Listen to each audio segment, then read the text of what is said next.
Muy bien. La esclerodermia se define como una enfermedad crónica inflamatoria que va a afectar básicamente al tejido conectivo. Va a afectar a todo lo que se encuentra a nivel de tejido conectivo. Estamos hablando de nervios, de vasos, de anexos, y a nivel de órganos internos puede principalmente afectar órganos como el pulmón, que lo va a producir fibrosis. Si nosotros vemos el contexto general de esta enfermedad, vamos a ver que uno de los órganos, o los órganos principalmente afectados, hablamos del pulmón. Y es que mucho del pronóstico de la enfermedad en aquellos que sufren de esclerodermia lo va a marcar la lesión pulmonar, pero sin dejar de lado también la lesión cardiovascular o la lesión renal, que compromete mucho a este grupo de pacientes que sufren esta enfermedad. ¿Por qué lo vemos en reumatología? Porque sigue siendo una enfermedad autoinmune y vamos a encontrar también procesos de inflamación articular, poliartritis generalmente en muchos casos, y vamos a encontrar adicionalmente compromiso del tracto gastrointestinal. La alteración del tejido conectivo va a producir una proliferación de fibroblastos. Por lo tanto, va a haber un aumento de esta sustancia y esto va a originar un endurecimiento de la piel. Clásicamente, el paciente con esclerodermia tiene una piel dura, engrosada. Y si nosotros hacemos biopsia de estas lesiones tegumentarias, vamos a encontrar abundante infiltrado mononuclear, básicamente linfocitos. Por otro lado, la proliferación de colágena va a ser una estrangulación de la microcirculación.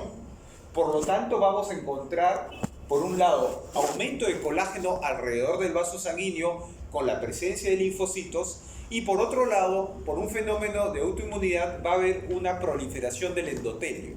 O sea, por ambas situaciones, tanto por fuera como por dentro, la circulación microangiopática va a estar reducida. Y por lo tanto, vamos a encontrar fenómenos isquémicos, porque no va a llegar circulación hacia la zona, por ejemplo, digital en dedos o a nivel de los órganos internos. Y también podemos encontrar trombosis o obliteraciones vasculares que vemos en esta enfermedad con mucha frecuencia. ¿Cómo se produce o cómo se origina? Todavía no conocemos cuál es la noxa que puede haber originado una respuesta de la célula presentadora, la cual va a activar linfocitos TH2 y va a originar respuesta de citoquinas proinflamatorias, dentro de ellos factores de crecimiento de fibroblastos beta, miofibroblastos, las cuales van a dar características de lo que vamos a ver para esta enfermedad. Clínicamente podemos encontrar daño de microcirculación, vamos a ver capilares ensanchados, capilares mutilados. Cuando hacemos evaluaciones a nivel de capiloroscopía. Por otro lado, pacientes que son genéticamente predispuestos, aquellos que son HLA-DR1, DR11, con esta célula presentadora van a activarse y van a originar la presentación o la fabricación de anticuerpos. ¿Qué anticuerpos están inmersos en esta enfermedad? Son dos principalmente. El anticuerpo anti-SL70 o topoisomerasa, también conocido así, y el otro anticuerpo que es el anticentrómero. Cuando hablamos de esta enfermedad, acuérdense entonces de estos dos anticuerpos. Vamos a ver que el anti-SL70 se correlaciona mucho con la esclerodermia difusa, que vendría a ser, en otras palabras, la esclerosis sistémica progresiva. Mientras que los anticuerpos anticentrómero se correlacionan con, ¿quién sabe? Con la esclerodermia limitada, que también en otras palabras es el síndrome de CRES. Perfecto. El desencadenante de esta inmunidad se desconoce, pero la respuesta inmunitaria va a activar macrófagos, células T, va a originar liberación de factores quimiotácticos, factores de crecimiento, factores transformadores, activación de fibroblastos y por otra vía lesión tisular endotelial, agregación plaquetaria, ensanchamiento y engrosamiento de vasos sanguíneos, que va a llevar a una isquemia tisular y aumento de la fibrosis en el tejido. Veamos, si hablamos de piel, vamos a encontrar atrofia, o sea, aumento de colágeno a nivel de piel, va a haber atrofia de los folículos pilosos, por eso en los pacientes con esclerodermia vamos a encontrar ausencia de pelos.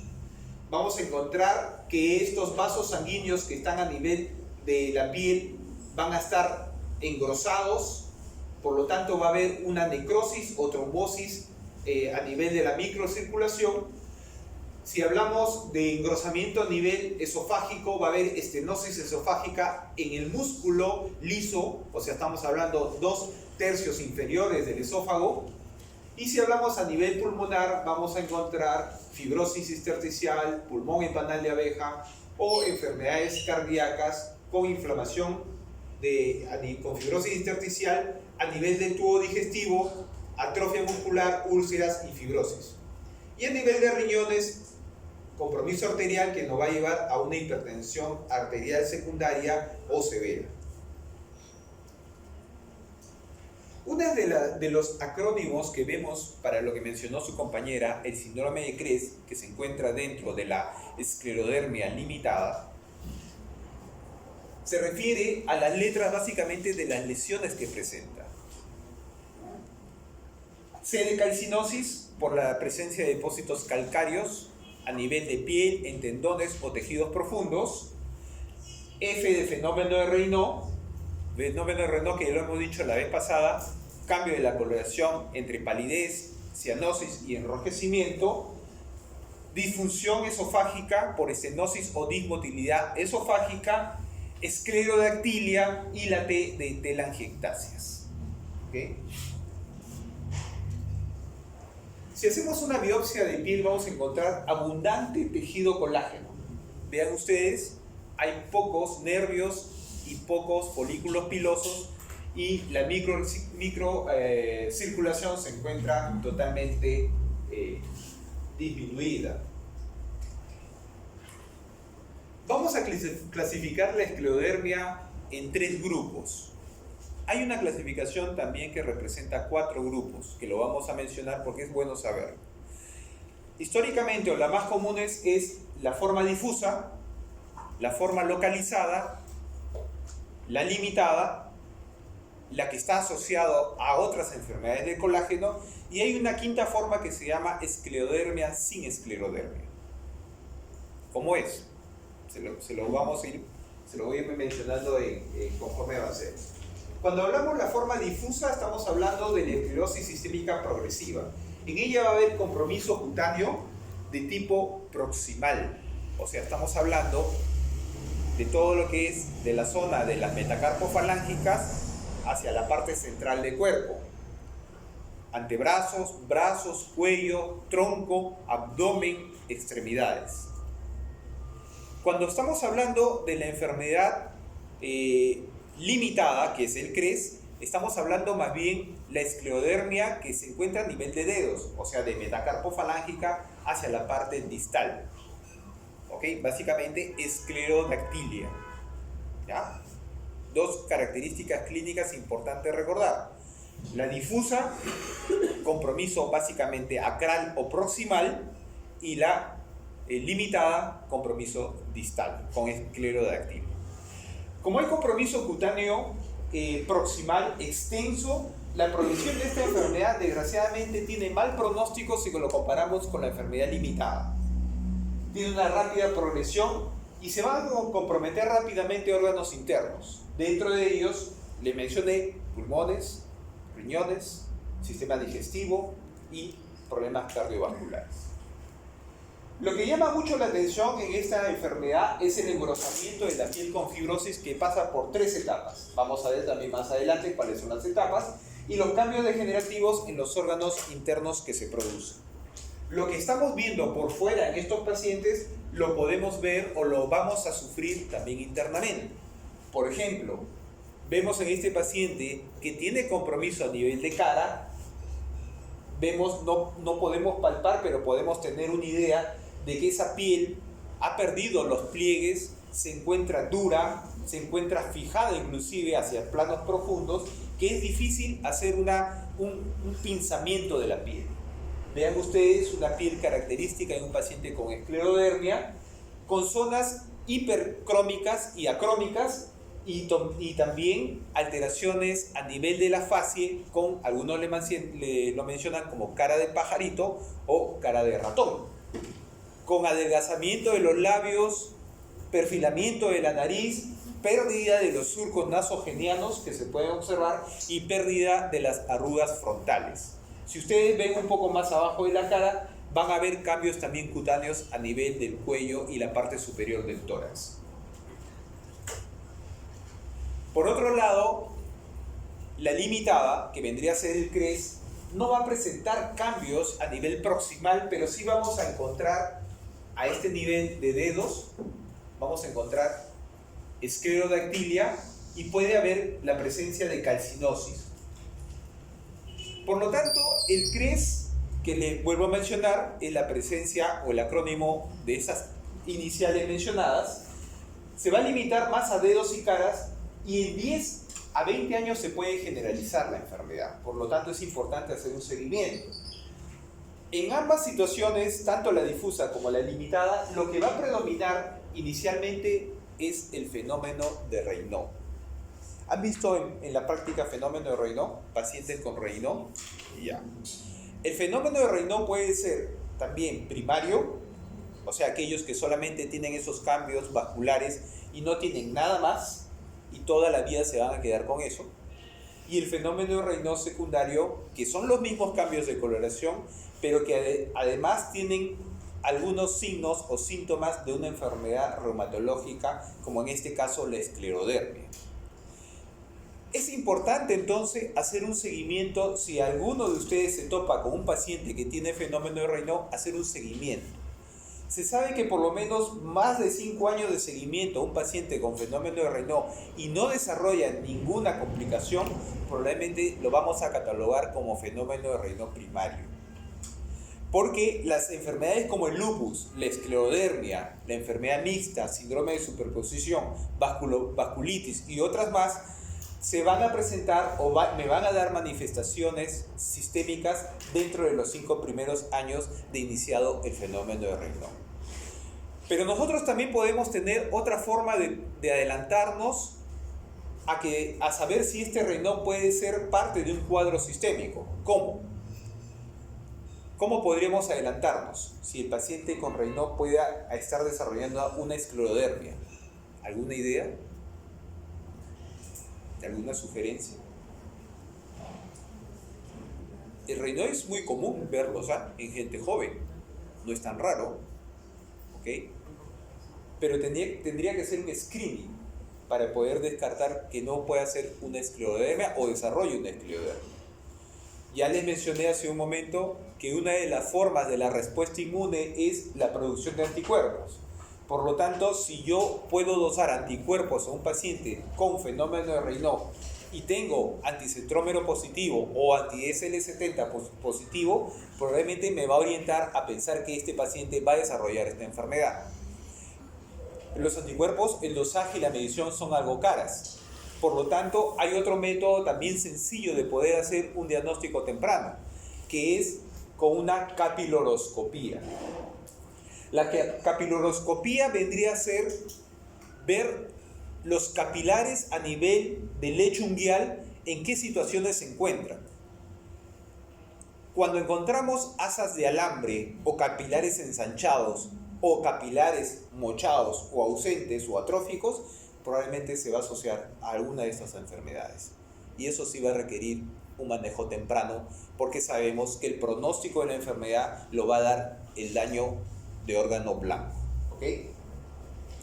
Podemos encontrar también en el síndrome de CRES fibrosis pulmonar, pero lo que predomina en un síndrome de CRES es la hipertensión pulmonar que ocurre en ellos. ¿Qué pueden observar ahí? ¿Qué les llama la atención? Vean esa carita de este paciente y tiene unos puntos rojos. Uno podría decir, esto es una rosácea. o este de repente puede ser un cuadro lúpico. Pero si ustedes son un poquito acuciosos, le hacen presión y las manchas desaparecen. Paciente con cuadro de telangiectasias en cara. Telangiectasias, la presencia de telangiectasias lo encontramos en síndrome de Krebs, pero también lo encontramos en otras patologías. Y no es raro encontrar telangiectasias. ¿Alguno de ustedes tiene alguna telangiectasia? ¿Se han revisado? Por ahí puede haber algunas arañas vasculares, algunas telangiectasias. No es raro tenerla.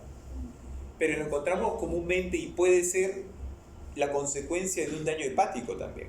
Pacientes con cirrosis hepática van a presentar con mucha frecuencia telangiectasias por todo el cuerpo. Y no es raro encontrarlo. Un diagnóstico diferencial es el síndrome de Krebs. ¿Okay? Calcinosis. Vean esas calcificaciones a nivel del pulpejo que se están abriendo y que se están infectando. Vean este dedo índice. Vean la uña pequeña. Pero no es que la uña sea pequeña. ¿Qué ha sucedido si lo comparamos con el otro dedo? El pulpejo se ha retraído, se ha cortado. Todo lo que es el pulpejo se comienza a presentar reducción en lo que es el tejido por fenómeno isquémico nada más. Por lo tanto, vamos a encontrar en ellos unos dedos afilados, unos dedos en lápiz, ¿ya? Y los cambios obviamente a nivel de las uñas. Otro paciente con calcinosis en codo, uno podría decir esto es una gota. ¿Han hecho cristales ya? ¿Todavía? ¿Gota han hecho? ¿Gota, pseudogota? Nada. Ok. Presencia de calcificaciones puede ser un diagnóstico diferencial también de gota, ¿no? La gota azofasia crónica me produce depósitos de ácido úrico en tejido blando y pueden ser parecidos a las calcificaciones que encontramos en el Krebs. Pero no son las únicas. También encontramos en calcinosis, por ejemplo, por hidroxiapatita. Vamos a encontrar también calcinosis cutis. Vamos a encontrar en pacientes que presenten enfermedades metabólicas, por ejemplo, hiperparatiroidismo. También se pueden presentar calcificaciones extraesqueléticas.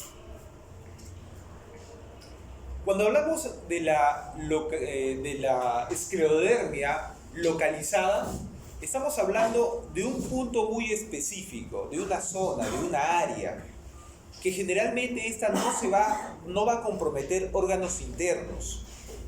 Esta esclerodermia localizada es muy común encontrarlo, por ejemplo, en las morfeas.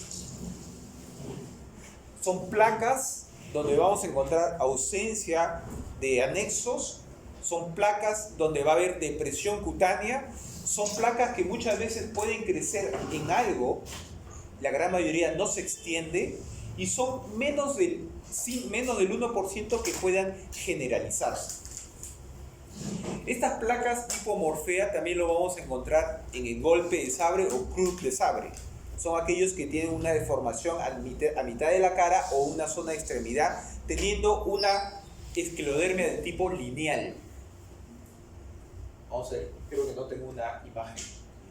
En ellos no hay compromiso de órganos, no hay fenómeno de Raynaud, solamente un engrosamiento cutáneo.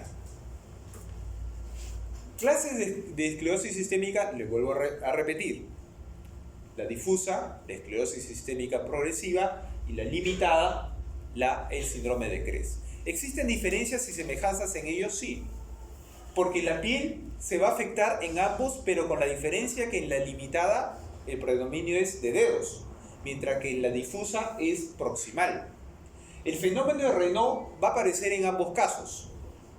En la limitada puede uno presentarlo primero el fenómeno de Raynaud y pasar años para que se presente la enfermedad, mientras que en la difusa puede haber concomitancia del tiempo. Afectaciones viscerales, básicamente la sistémica, pulmonar, renal, cardíaca y gastrointestinal, y en la limitada vamos a encontrar hipertensión pulmonar, compromiso gastrointestinal. En algunos casos se ha descrito la presencia de cirrosis biliar primaria.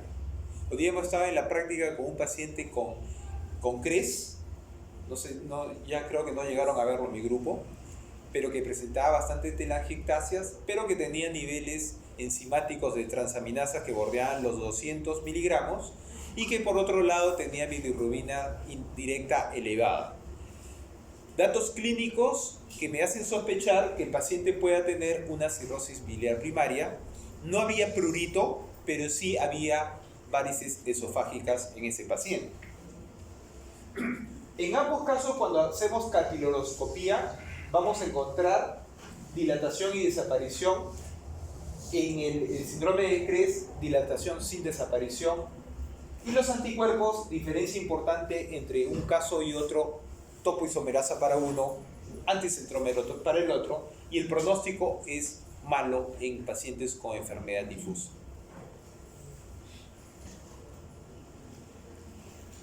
Clínicamente vamos a ver que el Raynaud se presenta en ambos grupos, pero el engrosamiento de piel con esclerodactilia se da más en el Krebs. Eso no deja de lado la esclerosis sistémica progresiva. La calcinosis vamos a encontrar más en la forma subcutánea, telangiectasias también, calcinosis de la forma limitada, telangiectasias también en la forma limitada, y artritis, miopatías y trastorno de la motilidad esofágica vamos a encontrarlo más en la esclerosis sistémica progresiva. También, la motilidad esofágica en la limitada, y el problema pulmonar de fibrosis más en la difusa y de hipertensión pulmonar más en el limitado.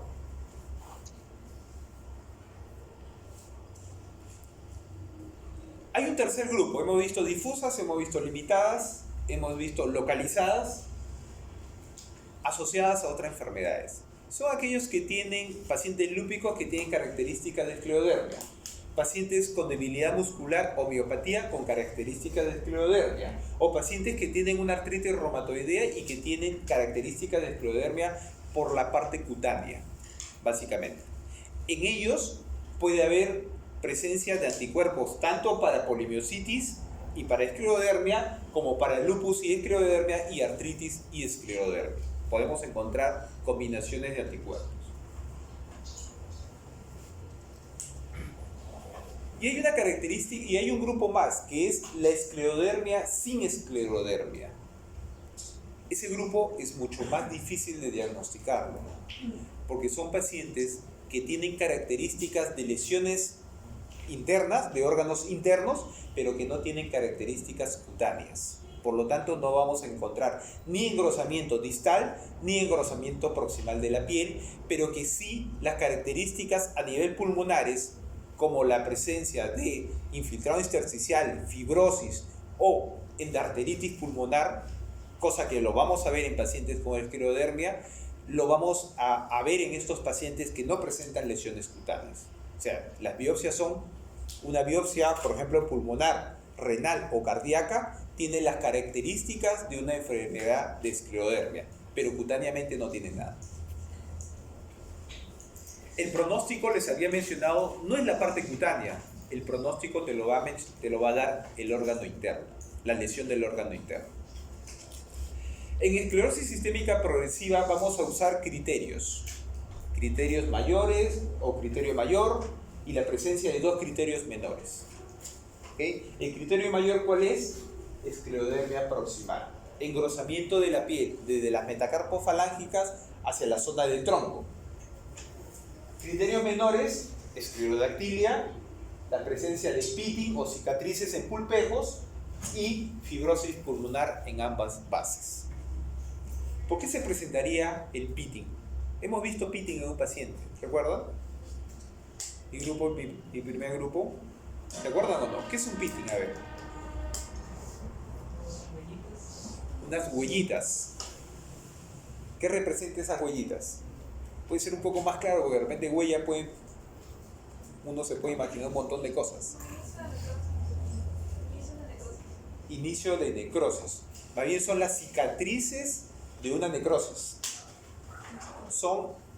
Muchas veces son deprimidas, son cicatriciales. Cuando ustedes hacen una herida se forma una cicatriz.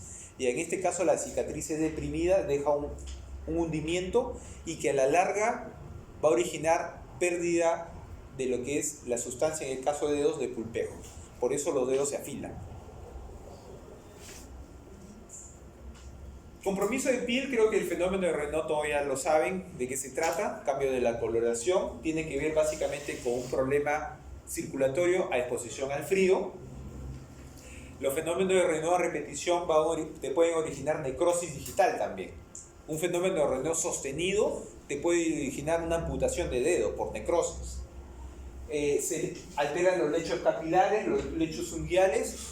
Puede haber vasodilatación que encontramos a nivel de los capilares cuando vemos en capiloroscopía. La piel pasa por 3 fases. La primera fase es una fase edematosa. Ayer he visto una paciente morena venezolana que llegó, que lo vieron en emergencia, la residente lo identificó, pensó que era una artritis reumatoidea porque le tenía inflamación en los dedos, pero cuando la vemos en consulta no era una artritis reumatoidea. Tenía todos los dedos tumefactos, hinchados, que tranquilamente uno podría confundirse con un cuadro lúpico. Fase edematosa, bilateral, en manos, puede dejar algo de hundimiento fovea en ellos. La segunda fase que pasa de la temprana a la fase clásica que vemos en las imágenes son la fase indurativa. Ya los cambios de piel se notan, son engrosadas. Se va a fijar progresivamente a planos profundos, no permite hacer el pliegue. Y la última fase, que es la fase atrófica, donde todo la dermis se comienza a ser un solo plano junto con el hueso, se pega al periósteo.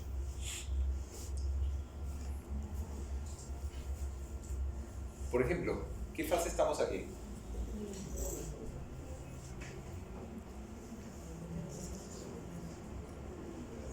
Estamos en una fase indurativa. Vean cómo está esa mano. No hay pliegues. Quiero hacer pliegue y no voy a poder hacerlo en esta piel. Es una piel dura. Vean cómo los dedos, por ejemplo en este caso, se ha afilado el dedo. Parece un lápiz. Ya hay mochadura o amputación distal. No hay pulpejos en estos pacientes. Pacientes con esclerodermia. El mismo fenómeno vascular que está ocurriendo en esta piel está ocurriendo al mismo tiempo en el pulmón y en el riñón o en el intestino. Pitting, lo que le decía, una cicatrización de un problema isquémico o de repente una úlcera necrótica que ya se cayó la costra y quedó como un tejido cicatricial. Vean ustedes, si ven el tamaño del pulpejo comparado con el otro, está reducido. Vean ustedes, acá hay otro pitting en esta zona, una cicatriz, y hay que buscarlo en los pacientes con fenómeno de Raynaud y hay que buscarlo en los pacientes que sospechamos de esclerodermia. ¿Okay? Esto ya lo hemos visto. Hay telangiectasias en cara, cerca a la nariz. Vemos los labios adelgazados con una apertura bucal reducida. Estos pacientes no pueden abrir bien la boca. ¿Qué fase sería esta? Ahí tiene Raynaud también, ¿eh? Está haciendo un Raynaud el paciente en ese momento. Vean la palidez que hay acá y acá también hay eritema al mismo tiempo. La fase edematosa, la primera fase, manos que parecen hinchadas, ¿cierto? Como isoladas, se ha hinchado. No hay mucho engrosamiento, pero cuando uno lo toca, sí se siente la piel gruesa. Todavía hay pliegues. La telangiectasia la vamos a encontrar en manos, en cara, podemos encontrarlo en tronco. Y la calcinosis por depósito de hidroxiapatita vamos a encontrar también en dedos, antebrazos, zona de codo o zonas de extensión. Radiográficamente la calcinosis, le tomamos una placa y encontramos una densidad parecida al hueso. Calcinosis. Así de sencillo. Esas calcinosis son muchas veces dolorosas, en otros casos se infectan, en otros casos se ulceran o se abren hacia la superficie. Es complicado tener un paciente sobreinfectado porque como parte del tratamiento, como van a ver más adelante, es inmunosuprimir en estos pacientes y un proceso infeccioso puede generalizarse y el paciente morir por una sepsis. Otros cambios que podemos encontrar: pérdida de los pliegues faciales, nariz afilada, labios contraídos, boca pequeña, úlceras a nivel del dorso de la mano. Vean, por ejemplo, otra mano con esclerodermia. Tiene una úlcera a nivel de la interfalángica proximal segundo dedo. Compromiso musculoesquelético, básicamente artritis. Hay inflamación sinovial. Hay inflamación a nivel muscular. Vamos a ver que en las biopsias musculares el paciente encuentra un infiltrado mononuclear. Es una poliartralgia simétrica. Vean, entra como diagnóstico diferencial para... ¿Qué otra poliartralgia simétrica conoce? Artritis reumatoidea. ¿Una más? ¿Cuál? Vasculitis. ¿Una más fácil? A ver, mi grupo. ¿No hay? Mi grupo. Otra poliartritis. Lupus. Muchas enfermedades sistémicas reumáticas te van a producir poliartritis. Sjögren, polimiositis, dermatomiositis, vasculitis, ANCA positivo, ANCA negativo. O sea, muchas enfermedades te van a producir por compromiso sistémico un problema poliarticular. La diferencia entre unas y otras te lo va a dar probablemente las características adicionales, ¿no? Si tengo lupus va a tener un rash, va a tener alopecia, úlceras orales, etcétera, etcétera. Si pienso artritis reumatoidea, esta poliartritis está asociada a erosión, está asociada a nódulos reumatoideos o una osteopenia juxtaarticular. Y se acabó la historia. O sea, si lo tamizan así, entonces fácilmente podemos hacer disquisición entre las diferentes poliartritis, qué características tengo para una enfermedad y qué tenemos características para otros. Ok. También podemos encontrar erosiones articulares en ellos. Las manifestaciones pulmonares son las que te van a dar la mortalidad o el mal pronóstico en estos pacientes. En la enfermedad difusa, lo que predomina es enfermedad pulmonar intersticial, y en la enfermedad limitada, lo que predomina es la hipertensión pulmonar, y en ambos podemos encontrar serositis o derrame pleural.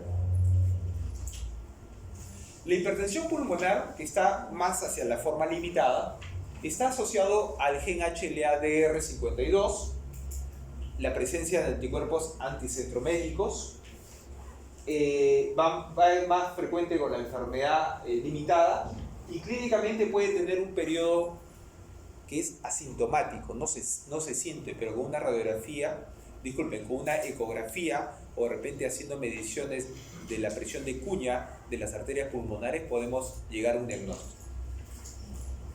O muy tardíamente cuando el paciente presenta insuficiencia cardíaca derecha. Se asocia mucho a fenómeno de Raynaud y vasoespasmos. Hay presencia en algunos casos de anticoagulante lúpico y una disminución de proteínas. ¿Cómo hacemos el diagnóstico? Una placa de tórax me podría ayudar para ver hipertensión pulmonar. ¿Qué dicen ustedes? Han hecho radiología, ¿ya? ¿Cierto? Ya. Una placa me ayudaría para el diagnóstico. ¿Qué podría encontrar o qué buscaría en una radiografía? ¿Pleuritis? No, estamos hablando de hipertensión pulmonar. Dime. Congestión, puede ser congestión. Ya. Pero congestión, básicamente cavidades derechas.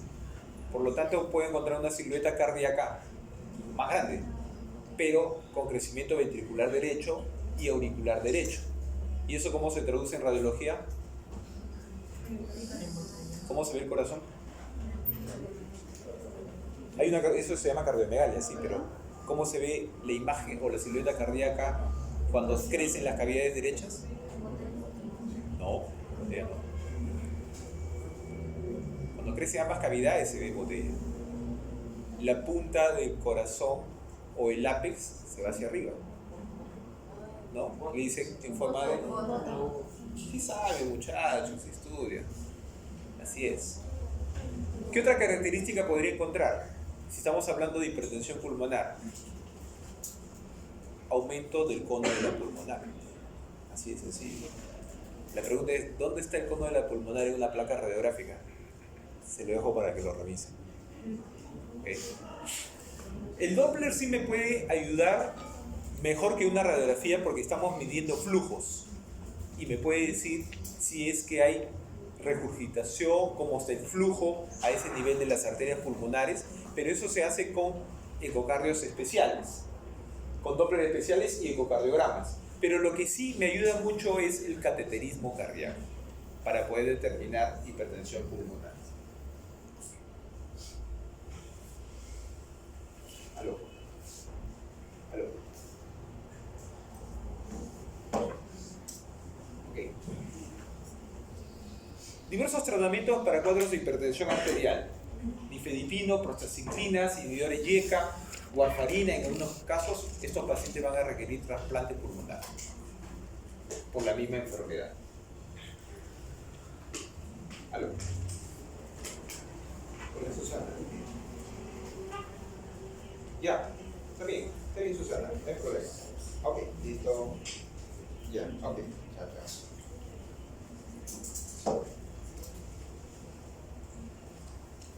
Por otro lado, para la esclerosis sistémica progresiva, no es hipertensión pulmonar, es enfermedad intersticial difusa. En ella vamos a encontrar que estos pacientes van a llevar, desgraciadamente, a una fibrosis pulmonar.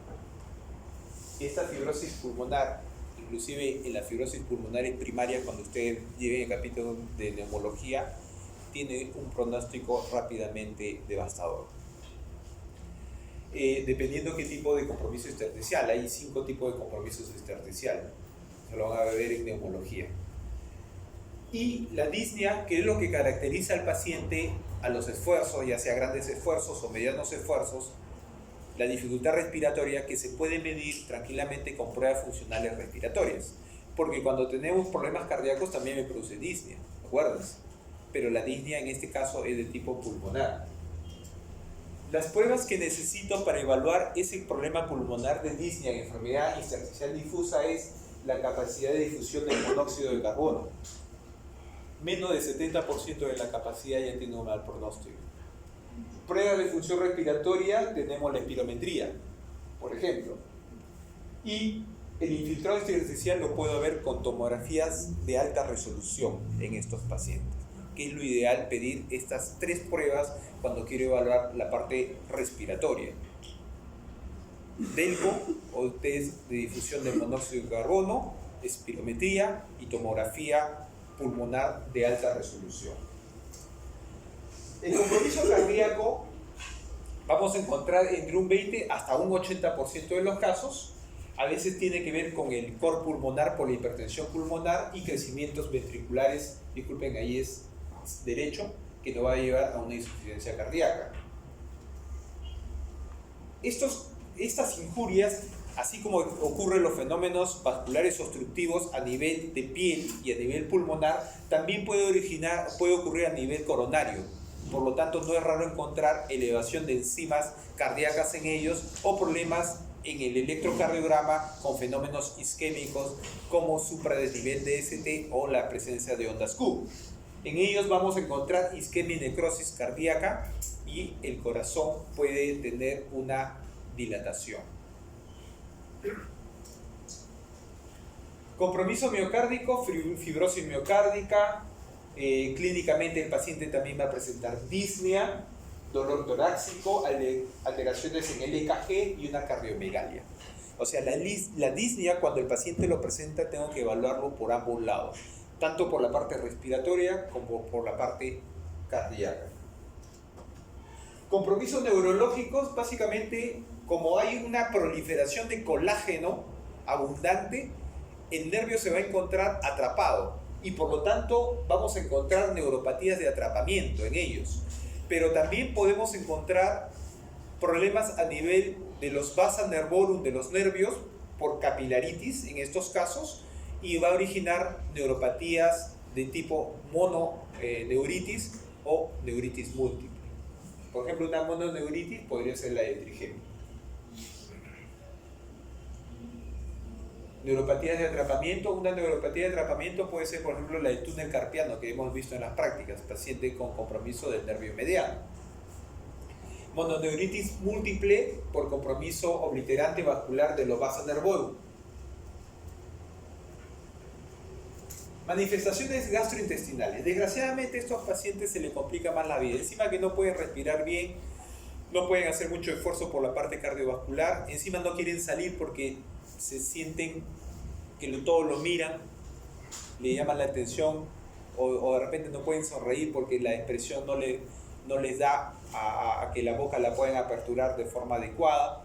Estos pacientes tienen que estar sufriendo a veces de diarreas por sobrecrecimiento bacteriano, o en la mayoría de los casos no pueden tragar sólidos porque se atragantan, se le queda, el esófago pierde la motilidad regular y se queda atrapado a nivel del esófago la comida, y muchas veces regurgitan, o puede originar una neumonía aspirativa en algunos casos. Se le complica encima el comer, y además se balonan, el movimiento intestinal es lento, por lo tanto va a haber una disminución del peristaltismo, sensación de llenura, flatulencia. O sea, el paciente en realidad las pasa de Caín cuando llega tarde a un diagnóstico. Por lo tanto, las cosas que le he mencionado me ayuda a tener un poco más de consideración en aquellos pacientes que por un síntoma temprano puedo hacer llegar un diagnóstico y evitar las complicaciones. Náuseas, vómitos, aumento de eructos, diarreas en estos pacientes por sobreproliferación bacteriana. Hay una dilatación gástrica, miren, el 90% de los pacientes van a presentar reflujo. Hay atonía intestinal, vaciamiento gástrico lento. El compromiso esofágico es básicamente en los 2 tercios inferiores, porque el tercio superior es músculo ¿de qué tipo? ¿Qué tipo? Estriado, así es. Músculo en la cual todavía hay cierta voluntad para pasar los alimentos. En cambio, en la parte inferior va a haber alteración del peristaltismo esofágico, y como hay regurgitación puede originar una esofagitis o simplemente complicarse con un esófago de Barré más adelante, o un cáncer esofágico a ese nivel. Miren, las complicaciones que pudieran ocurrir. A nivel intestinal, intestino delgado, hay adelgazamiento de la mucosa por aumento también del colágeno en la lámina propia. Está rodeado de bastante tejido fibroso, hay hipomotilidad. Cuando hacemos un esófago varitado, vamos a encontrar dilatación de la segunda y tercera porción del duodeno, y clínicamente el paciente se encuentra balonado, distendido, dolor abdominal, dificultad para el pasaje.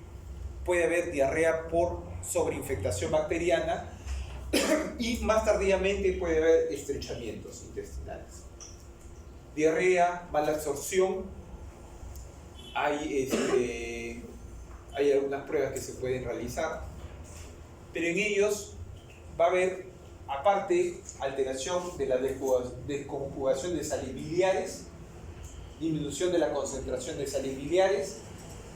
Hay alteración de la digestión, solubilización y absorción de lípidos también. O sea, hay todos unos cambios que el paciente, desgraciadamente, la va a sufrir, encontrándose que lo que predomina el compromiso gastrointestinal es a nivel esofágico, siendo cuadros leves cerca de un 50% y los demás en menos porcentaje.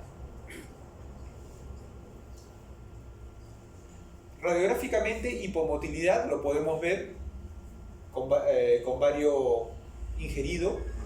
Podemos encontrar reflujo gastroesofágico también cuando hacemos compresión abdominal en aquellos pacientes que le damos bario y le hacemos compresión gástrica, va a haber un reflujo.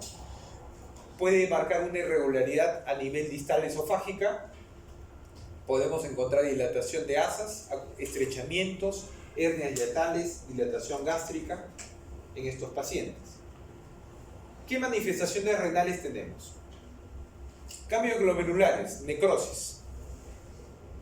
Necrosis en las células justaglomerulares. Acuérdense que el fenómeno es vascular, por lo tanto, glomerulonefritis, como lo encontramos en los pacientes lúpicos, no es lo común. Como lo encontramos en las vasculitis, no es lo común. hay compromiso sí glomerular, pero por isquemia. Y este compromiso isquémico me va a llevar a una glomerulopatía de tipo membranoso.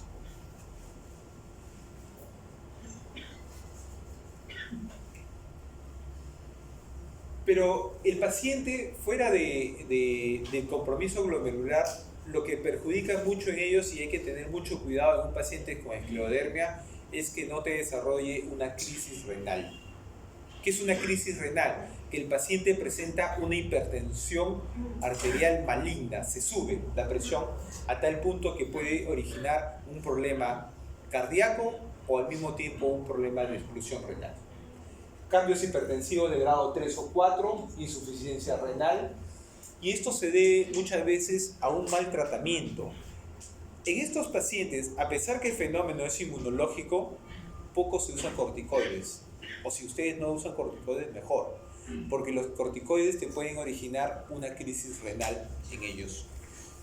La crisis renal además va a haber incremento de creatinina, lo vamos a observar. La sobrevida a los 7 años en estos grupos de pacientes con esclerosis sistémica es de 35%.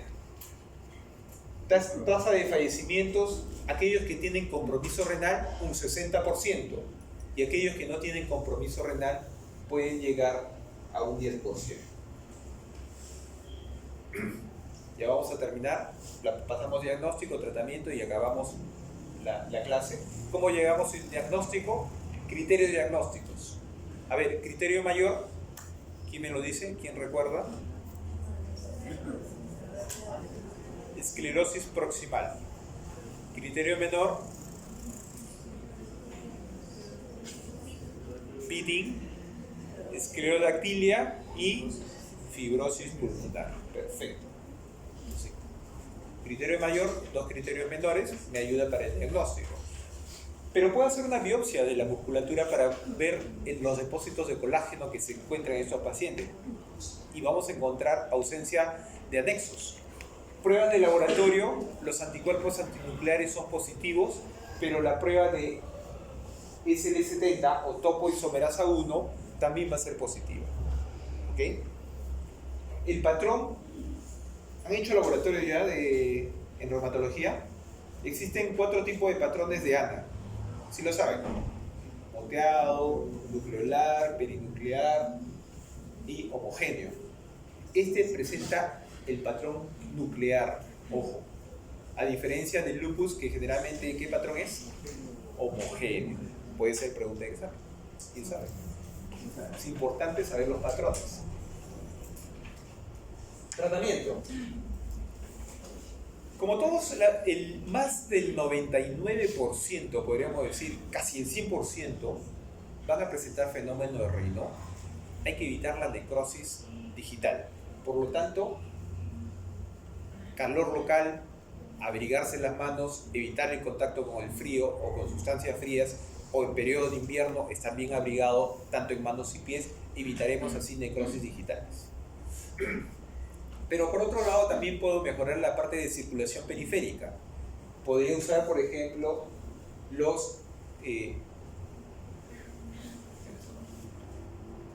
podríamos usar agentes simpaticolíticos o calcio antagonistas también. ¿Okay? ¿Qué calcio antagonista común tenemos? Nifedipino. Te produce una vasodilatación. Es un antihipertensivo, pero ¿por qué? Porque aumenta el flujo, te abre los vasos periféricos y por lo tanto la precarga disminuye y por lo tanto la presión baja.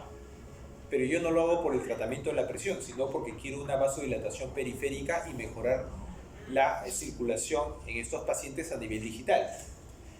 Aspirina por el efecto de que pueda haber fenómenos trombóticos. Pentoxifilina. ¿Qué es la pentoxifilina? ¿Alguien ha escuchado? Pentoxifilina, ¿alguna idea?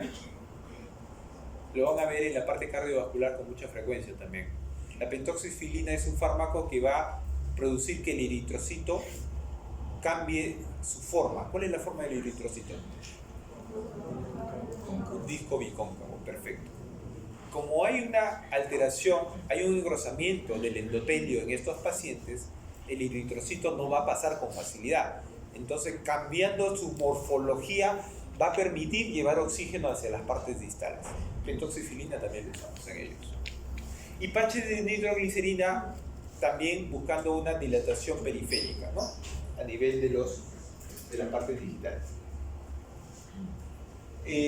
Compromiso articular, podemos usar AINES o dosis muy bajitas de prednisona. Si el paciente tiene miopatía, ahí sí voy a tener que usar desgraciadamente corticoides, pero teniendo en cuenta que puedo desarrollar una crisis renal. Paciente con problemas cardíacos, hay que usar también corticoides a dosis bajas.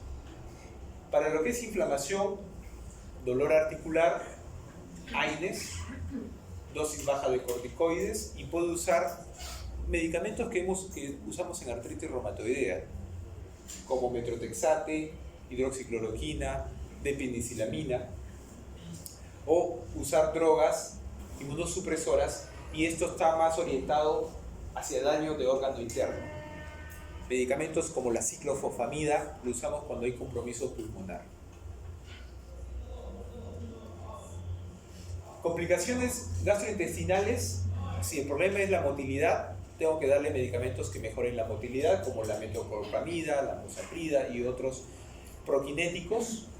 Inhibir lo que es el reflujo usando un inhibidor de bomba, omeprazol, lansoprazol, o algún agente citoprotector como el misoprostol, sucralfato, que me van a evitar los problemas de gastritis. Y hemos hablado a nivel periférico de bloqueadores de canales de calcio como el difedipino, también los alfa bloqueadores, los YECA, los inhibidores AT2, la aspirina en dosis baja y nitroglicerina en tópico. Para las complicaciones pulmonares, acuérdense, ciclofosfamida se usa en ellos. Pero también se puede usar antagonista de receptores de endotelina, porque el endotelio es el que está alterado, como el Bosentan. Prostaciclinas, podemos usar calcio antagonistas también, y por último, trasplante pulmonar. Tenemos que mejorar la circulación, por un lado, y tenemos que mejorar la proliferación de colágeno que no ocurra en estos pacientes y que el proceso inflamatorio disminuya. Ciclofosfamida es uno de los medicamentos que usamos mucho cuando hay compromiso pulmonar. El efecto terapéutico en ellos, en meses o en seguimientos, es bueno y que te mejora el pronóstico. Otro medicamento que también estamos usando para el componente pulmonar es el micofenolato, que tiene un efecto casi parecido a la ciclofosfamida, efecto terapéutico a nivel pulmonar. Y existen otras drogas más que se están probando, se están usando, porque desgraciadamente el pronóstico para esta enfermedad sigue siendo sombrío. No existe un tratamiento. Creo que un paciente lúpico tiene mejor pronóstico que un paciente con esclerodermia. Y un paciente con artritis reumatoide, su pronóstico es mucho mejor. Pero tenemos, por ejemplo, tocilizumab, que es un biológico que va en contra de la interleuquina 6. Tenemos el abatacept, que va a bloquear la unión entre linfocito y célula presentadora para que no ocurra toda la cascada de inflamación a posteriori. Estos dos hay en Perú. Riociguat no hay en Perú. Nintedanib tampoco hay en Perú. Y pirfenidone tampoco existe en Perú. Que inhibe, es un inhibidor del factor de crecimiento beta. Fármacos que están en estudio. Lo que sí tenemos es la ciclofosfamida, tenemos tocilizumab, tenemos abatacept, y desde el punto de vista de tabletas o medicamentos, la colchicina actúa inhibiendo la tubulina y por lo tanto disminuye un poco el proceso de depósito de colágeno. La diphenicilamina tiene un efecto básicamente también a ese nivel, pero también a nivel del linfocito T para evitar quimioadherencia de esa zona, y la ciclofosfamida también actúa en linfocito T básicamente para que no ocurra un proceso de infiltrado pulmonar que te va a perjudicar el pronóstico. Creo que la última. ¿Preguntas?